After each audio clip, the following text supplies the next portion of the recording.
Okay, let's finish up this chapter by talking about avionics reliability and fault tolerance.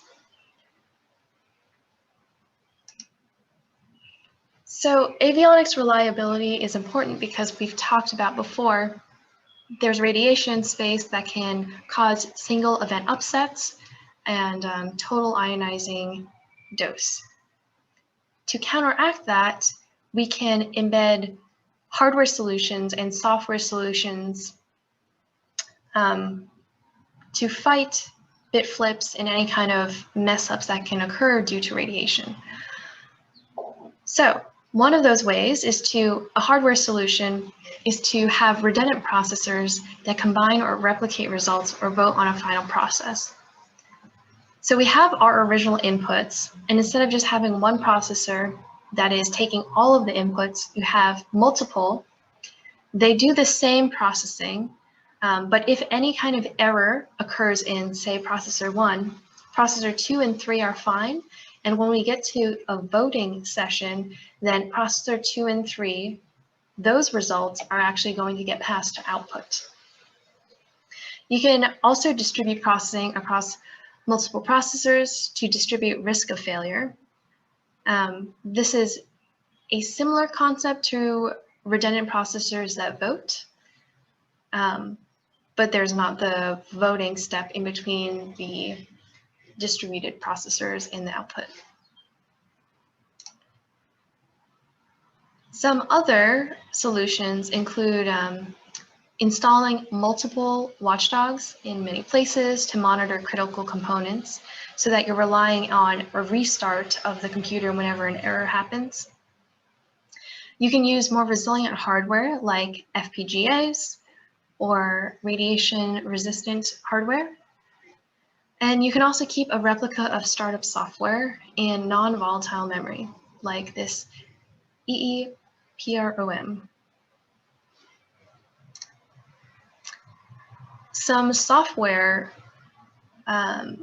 mitigation for faults could be encoding intelligence in the software to detect and correct errors, but you have to understand that when you're doing this software, that you can't cover all possible bases of what mission operations could be like, about what the spacecraft could actually experience. Even though we try our best, we don't think of everything. Now, fault tolerance can be separated into different categories. Let's start with this diagram on the right. You can either react to faults, or you can proactively prevent faults. Now, reacting to faults could include actions like checkpointing or restarting, replication, job migration to distributed processors, task resubmission if you notice something was processed incorrectly. For proactive fault tolerance, to actually prevent,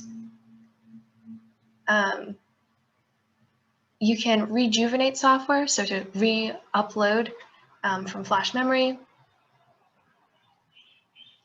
Let's go to this diagram on the left.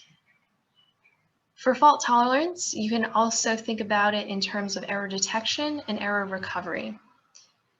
And there are many different methods associated with each. For error detection, you can do detection during normal service delivery, or you can do error detection while normal service delivery is suspended. I'm going to let the CDH specialists dig into this, but yeah, know that this exists and that these are the names for different solutions. Okay, so I don't have much time left. What I wanted to talk about to answer the questions left over are satellite security. So this is down a path that I didn't cover in the textbook. So let's just talk about it here. How often do satellites get hacked into? So we have a specialist, Malik, who said that there are 6 known examples of hackers successfully interfering with or even commanding unauthorized maneuvers of NASA satellites.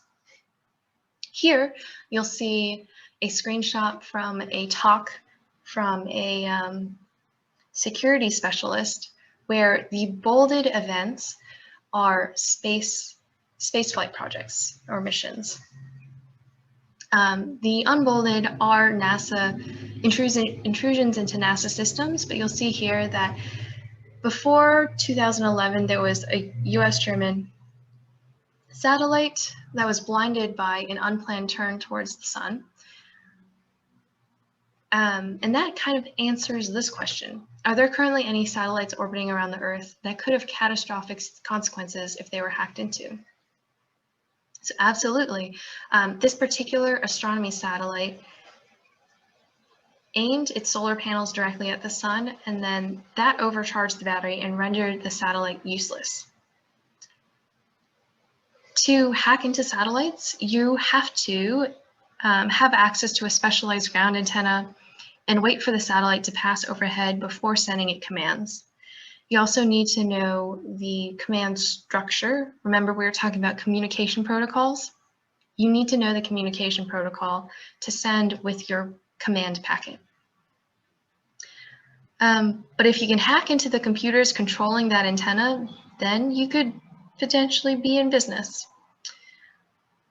There is a talk that I've attached here where Malik is presenting at the RSA Security Conference.